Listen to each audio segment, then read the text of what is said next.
Baik, ana bawa kitab Al-Jawharul Mawdu' wa Munabbihatil Qulub, bermata pemberian dan suatu peringatan ataupun nasihat ataupun suatu peringatan daripada yang paling tepat kepada hati-hati yang mempunyai sifat lalai, lupa dan sebagainya daripada perintah Allah Subhanahu wa taala, dan juga bagi orang-orang yang beriman untuk mendapatkan suatu cahaya yang amat terang dalam menjalani kehidupan, yaitu memelihara hati daripada bermaksiat kepada Allah Subhanahu wa taala. Maka kitab ini sangat sesuai untuk bagi sesiapa yang mahu menjalani perjalanan akhlak kepribadian yang ditunjukkan oleh baginda Rasulullah SAW, dan ini mempunyai fadilat kelebihan untuk kita mengamalkan insyaAllah. Adapun karangan pengarang kitab ini dikarang oleh seorang yang sangat alim dan juga merupakan seorang wali, namanya Syekh Ali bin Abdul Rahman Al-Kalantani, asbaghallahu alaihi rahmatullah alaihi. Syekh Ali Abdul Rahman Al-Kalantani ataupun masyhur dipanggil Syekh Ali Kutan. Kutan di Kelantan. Kalau begitu orang Johor, kita tak bawa kitab Johor, kita bawa kitab Kelantan sebagai meraihkan saudara Razali. Sebagai orang dia orang yang Kelantan ni. Dia duduk Johor ni tinggal dengan sekejap Kelantan tu. Jadi kita menang sama menanglah kitab Kelantan yang mengajar orang asal Johor. Anak orang Johor. Jadi anak terpaksa memenangkan Johor lah. Dalam beberapa perkara itu anak nampak macam taksub kenegrian sikit, tapi sebenarnya itu sebagai jiwa anak jati Johor hendaklah mempertahankan Johor tu, sebab menyintai tanah air tempat kelahiran itu merupakan dari sifat-sifat orang yang mempunyai maruah. Tapi tengok apa yang dipertahankan. Kalau mempertahankan agama, maka ada muruah, insyaAllah. Baik, hari ini anak nak ambil sedikit daripada bab. Banyak bab dalam ni, macam-macam bab ada. Tapi anak nak ambil bab yang awal sekali, iaitu fadilat ilmu dan kelebihan ulama. Sesuatu perkara yang kita buat mestilah dengan sesuatu yang kita rasa kalau kita nampak dia punya hasil, nampak dia punya kelebihan, nampak apa yang kita nak buat tu, apa faedah yang kita dapat, apa kelebihan yang kita dapat. Maka tiap sesuatu yang kita buat tu mesti kita nak tahu apa dia kelebihan kalau kita buat ni, apa dia faedah kalau aku buat ni. Maka begitu juga pengajian ilmu ni, kita nakkan apa buat samarah daripada apa yang kita tuntut, iaitu ilmu. Maka para ulama menyusunnya daripada beberapa hadis. Kitab ini mensyarahkan bagi kitab Al-Imam As-Suyuti radhiyallahu anhu, iaitu dah kumpulan 40 hadis. Maknanya kita ni alhamdulillah dah dipermudahkan oleh para ulama, bersusah payah mengarang kitab. Senang-senang ni kita ambil faedah daripada kitab ni. Apa-apa kitab lah. Contohnya macam kitab ni. Asal kitab ni daripada hadis-hadis, kumpulan hadis-hadis. Tetapi para ulama faham keadaan kita ni tak mampu nak tafsir hadis, tak mampu nak memahamkan isyarat-isyarat hadis, maka didatangkan syarah bagi hadis. Maka Syekh Ali Kutan ni dia bawakan hadis-hadis kumpulan Imam Suyuti, kemudian ditafsirkan sedikit, dipanjangkan sedikit, diperincikan sedikit ataupun disyarahkan sedikit untuk memberi faham bagi dia, orang yang mengikut dia, orang yang duduk pada zamannya maupun zaman selepasnya seperti itu. Maka faedah bagi ulama itu, iaitulah mereka hidup bukan untuk di zamannya sahaja, bahkan untuk di zaman-zaman selepasnya. Bersyukurlah atas nikmat ini. Dan kita wajib bersama-sama dengan para ulama yang muktabar. Macam mana bersama-sama dengan para ulama yang muktabar? Iaitu bersama-sama dengan kitab tulisannya, yang mana tulisannya dikira sebagai muktabar, iaitu perjalanan yang sahih untuk kita sampai kepada apa yang ditunjuk, apa yang dibawa oleh baginda Rasulullah SAW. Sedikit anak nak sentuh pasal hadis. Kita orang walaupun secerdik mana pun kita ni, mengaji Gading peringkat luar negara ke dalam negara, satu kali kita kena faham dalam bab agama lebih lagi menafsirkan Al-Quran dan hadis. Kalau bukan ahli, kita jangan pandai-pandai cakap lah. Jangan pandai-pandai bercakap. Kalau kita tahu zahir hadis, bukan maknanya kita tahu mafhum ataupun isyarat petunjuk daripada hadis tersebut, maka kita berhajat kepada ulama yang pakar menafsirkan hadis ataupun dipanggil ahli hadis. Kalau kita baca begitu, kemudian kita faham, kemudian kita cakap ikut rasa hati kita faham, maka takut-takut lari daripada maksud sebenar apa yang dikatakan oleh Nabi SAW. Maka tak boleh nak berkata melainkan orang yang faham perkataan hadis tersebut, apalagi Al-Quran Al-Karim. Sebab itu Rasulullah SAW nasihatkan, memberikan suatu amaran, man fassara Al-Quran bi ra'yi falyatabawwa maq'adahu minan nar. Barang siapa cuba-cuba menafsirkan Al-Quran, yakni dengan maksud menafsirkan mengikut akal fikirannya sendiri, sedangkan dia bukan dari kalangan orang yang mahir, yakni bukan daripada ahli tafsir Quran, maka sediakan baginya di api neraka, tempatnya di api neraka. Yakni amaran keras orang yang menafsirkan Al-Quran ikut suka-suka hati dia sahaja, maka tempatnya di neraka. Dalam satu hadis yang lain, seperti mana hadis-hadis ini disebut dalam kitab tafsir, seperti tafsir Marahul Labid Syekh Nawawi Banten, dimasukkan hadis ini sebagai suatu peringatan untuk diri dia dan untuk orang yang baca Al-Quran. Ulama di kalangan kitab tafsir tapi nasihatkan untuk diri dia lagi. Dia kata, dia bukanlah aku seorang yang layak untuk menafsirkan Al-Quran, tetapi oleh kerana permintaan daripada sahabat-sahabatku supaya mengadakan, yakni buat satu tafsir Al-Quran supaya mereka faham jelas mengenai kalimat-kalimat Al-Quran dan petunjuknya. Sedangkan aku sangat khawatir, takut terjerumus di dalam perkataan hadis Nabi SAW, man fassara Al-Quran bi ra'yi falyatabawwa maq'adahu minan nar. Itu Syekh Nawawi Banten yang digelar sebagai Syekh Nawawi Thani. Ulama-ulama luar daripada negara kita ni, atau Jawa, Kepulauan Jawa, ambil kitab dia buat rujukan. Ulama mazhab lain buat rujukan. Tak ada satu pun kitab dia dalam bahasa Melayu, semuanya bahasa Arab. Sedangkan dia asal dilahirkan di Banten, Indonesia. Kuburnya di Bakri. Syekh Nawawi Banten atau digelar sebagai Syekh Nawawi yang kedua. Nawawi yang kedua, kenapa? Kerana bersangatan ilmunya itu. Hebat dia dalam perkara tauhid, mengarang kitab tauhid, kitab Nurul Dhalam, syarah ke atas Aqidatul Awam. Kalau dalam perkara fiqh, banyak kitab dia, di antaranya Kasyifatus Sajjad, syarah ke atas kitab Safinatul Najah. Dalam perkara tasawuf, dia mengarang kitab syarah ke atas Bidayatul Hidayah, nama tajuk kitab ni Maraqil Ubudiyah, syarah ala Bidayatul Hidayah. Banyak lagi kitab yang anda tak sebut yang digarap oleh Syekh Nawawi Banten. Tapi nak cerita dekat sini, ulama yang sekarang ni pun tak berani nak tafsir sebarang-sebarang, melainkan dia tafsir tu atas kemampuan dia. Atas kemampuan, masih lagi merendah diri. Memang dia layak nak si Quran tu, tapi masih lagi merendah diri dan zahirkan rasa takut. Takut terjerumus sebagai orang yang tafsirkan Al-Quran sendiri-sendiri. Tapi banyak sekarang dalam TV berani-berani tafsir Al-Quran itu kepada masing-masing. Kalau anak suruh dipanggil ustaz, tapi bukan suatu sertifikat ataupun suatu lesen untuk anak tafsirkan Al-Quran, sebab itu bukan daripada orang lain yang nasi Quran. Tapi kalau kita baca tafsir Quran seperti tafsir-tafsir yang muktabar, misalnya contoh tafsir Jalalain, tafsir Sawi ala Jalalain, tafsir Jamal ala Jalalain, tafsir-tafsir yang muktabar, maklumah Qurtubi ke tafsir, macam-macam tafsir, maka itu tak mengatur. Itu pun kena guru juga. Kalau tak guru, habis. Apa yang nampak? Syarat guru.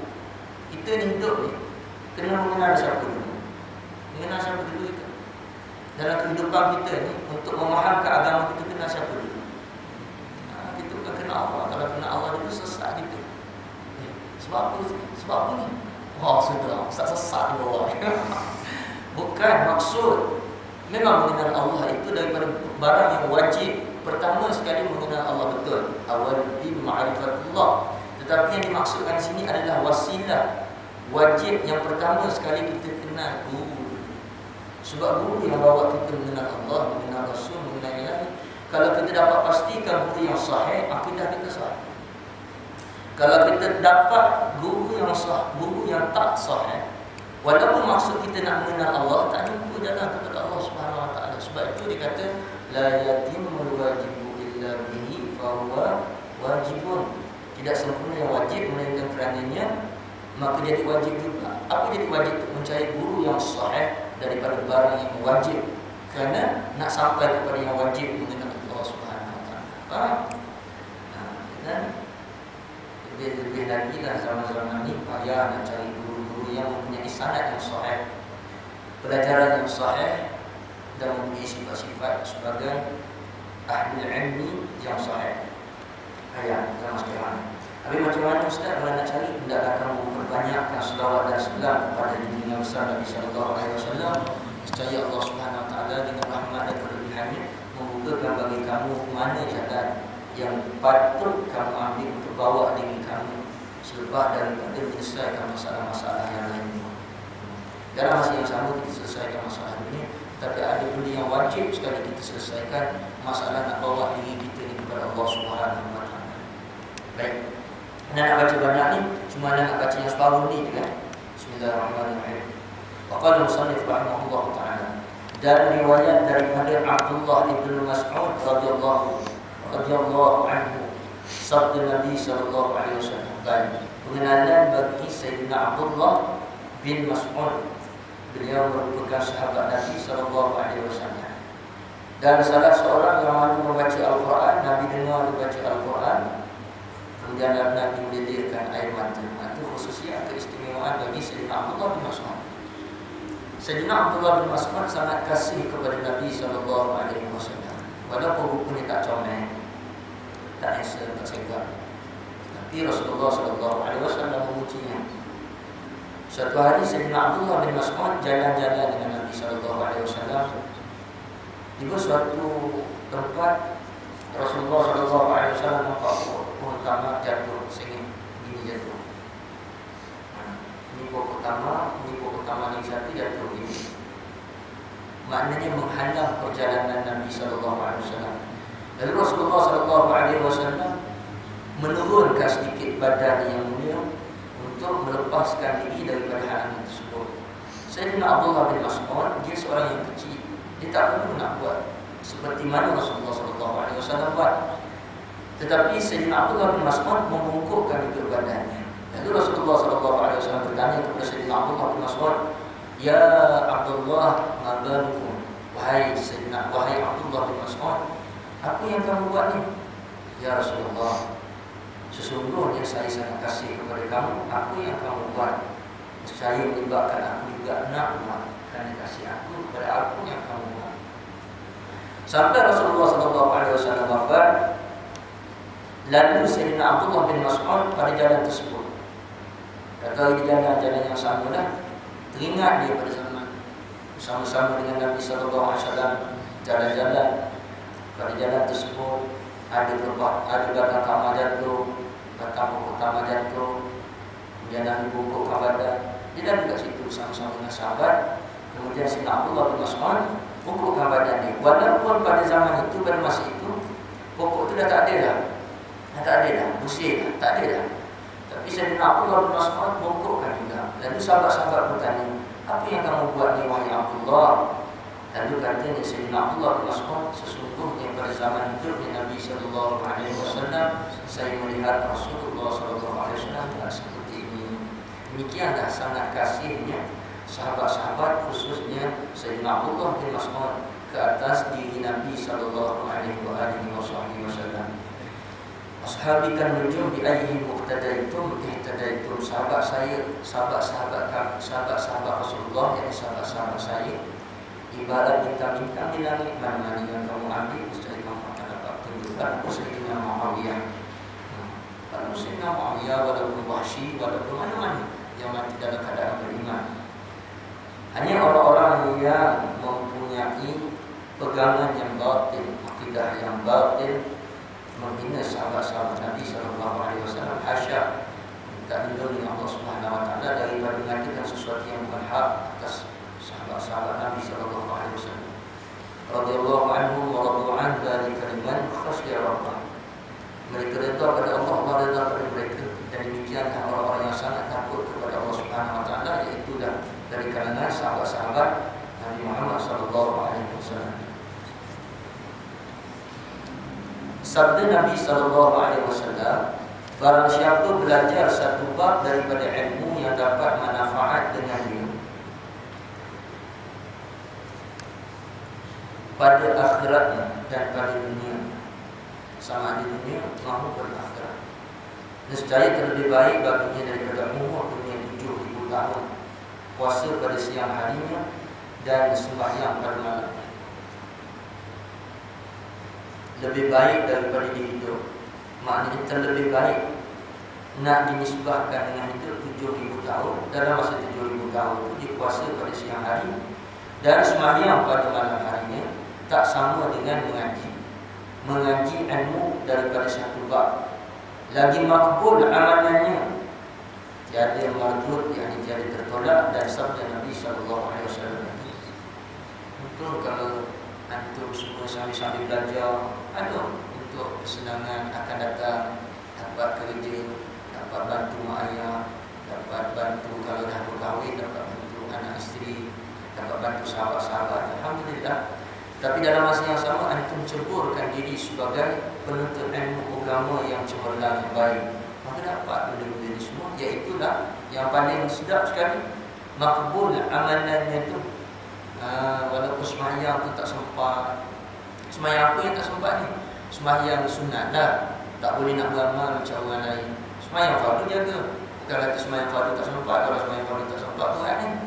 Sembahyang biasa-biasa yang orang lain beramal, kita tak sempat beramal. Tapi kita beramal, sembahyang fardu beramal, sembahyang yang lain sikit kita buat, tetapi makbul amalan. Sebab berkat daripada duduk dalam majlis ilmu mengaji tentang akhirat dan dunia. Macam mana nak uruskan dunia ni untuk mendapatkan keredaan Allah di akhirat. Lalu itulah sabda lagi Nabi SAW, ana madinatul ilmi wa aliyun babuha. Artinya aku bendaharaan ilmu dan Sayyidina Ali radhiyallahu anhu itu pintunya.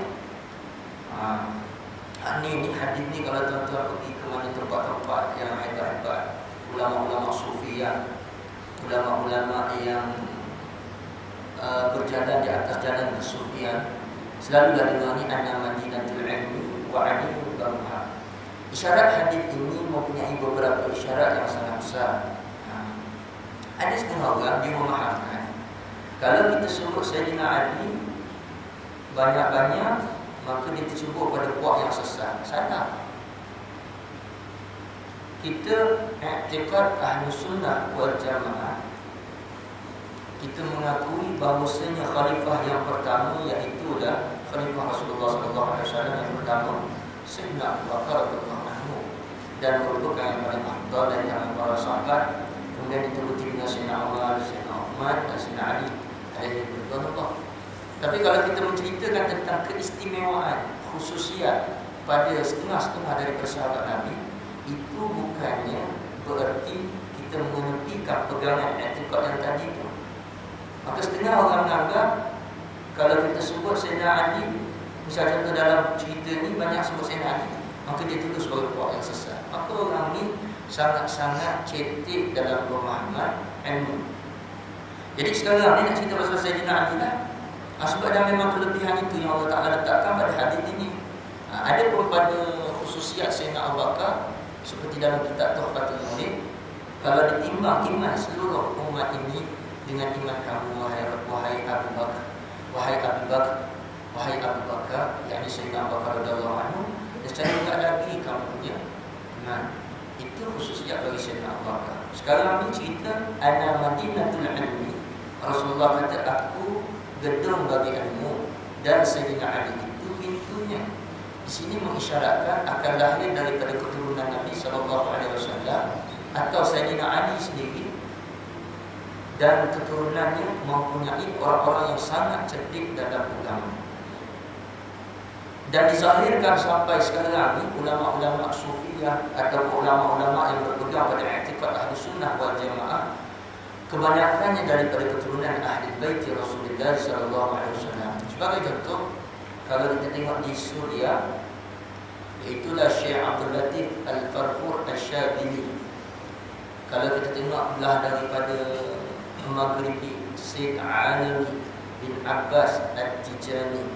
Kalau kita tengok belah daripada Mekkatul Mukarramah, iaitu Syekh Muhammad bin Alawi bin Abbas Al-Maliki Al-Muhaddith Al-Marhum alaihi ridwanullah. Kemudian daripada belah kota Yaman, Hadramaut Tarif, kota Tarif, Hadramaut, pendakwah yang masyhur Al-Habib Umar bin Muhammad bin Salim.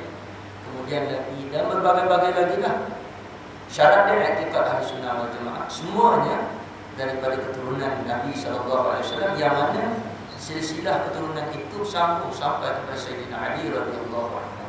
Daripada sinilah isyarat hadis ini, anna madinatul alim wa alimullah. Dan kebanyakan sanad tariqah, sanad-sanad tariqah al-mu'tabarah, tariqah-tariqah yang mu'tabarah lah, keluar daripada perkataan ini tariqah yang sesat, itu tak termasuk.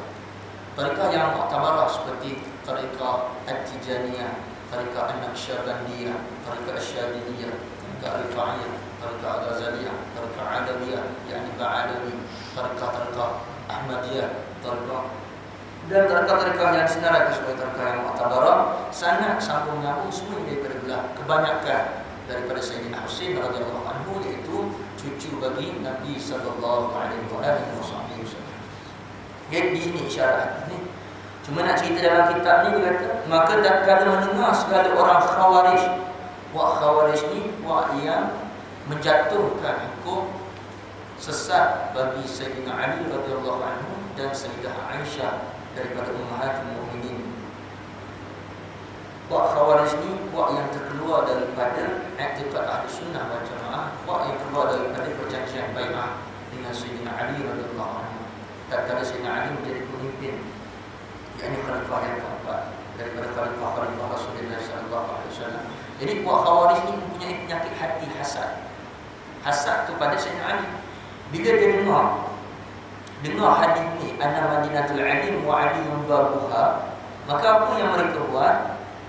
Maka tatkala orang Khawarij mendengar akan hadis ini, hasad mereka itu atas Sayyidina Ali, maka berhimpun 10 orang yang besar-besar daripada mereka itu dan berkata mereka itu, kita tanya akan dia pada satu masalah. Seorang kemudian daripada seorang, betapa dijawabnya. Maka jika ia jawab bagi tiap-tiap orang daripada kita lain-lain jawabnya, maka kita ketahuilah bahawa ia alim sungguh seperti kata Nabi itu. Maka datang seorang daripada mereka itu dan berkata ia. Bila Khawarij dengar hadis ni, timbul perasaan hasad datang kepada, dan mereka mesyuarat bila hasad adalah tak payah nak Khawarij ni, kalau kita pun ada penyakit hasad, apa yang kita buat? Mesti ada nak menjatuhkan musuh kita, mesti kemuncaknya tu bunuh kalau boleh dah. Tapi kalau dah hantar sihir, dah hantar apa, tak jadi juga, baru dah stop. Tapi kemuncaknya kalau boleh jangan ada depan mata kita ni musuh kita. Sebab itu hasad sangat jahat, wajib kita buang hasad, gantikan mahabbah, kasih kepada semua umat Islam. Baik, dekat sini Khawarij ni dia hasad sangat ni dengan Sayyidina Ali ni. Maka dia pun mesyuaratkan, mari kita mesyuarat. Kata hadis tu Sayyidina Ali, ataupun disebut Ali je lah, dia tak ada Sayyidina dah, hormat tak ada langsung. Ali ni pintu nak dapatkan ilmu daripada Rasulullah SAW. Tak boleh jadi ni. Kita mesyuarat, kita hantar seorang-seorang, 10 orang pada Sayyidina Ali. Dia nak hantar pada 10 orang pada Ali, pada Sayyidina Ali radhiyallahu anhu. Kalau sekiranya Sayyidina Ali radhiyallahu anhu itu jawab lain-lain, 10 orang datang, seorang datang jawab lain, orang kedua datang jawab lain, orang ketiga datang jawab lain dengan soalan yang sama, maka benarlah perkataan Nabi. Puan ni was-was dengan hadis Nabi SAW.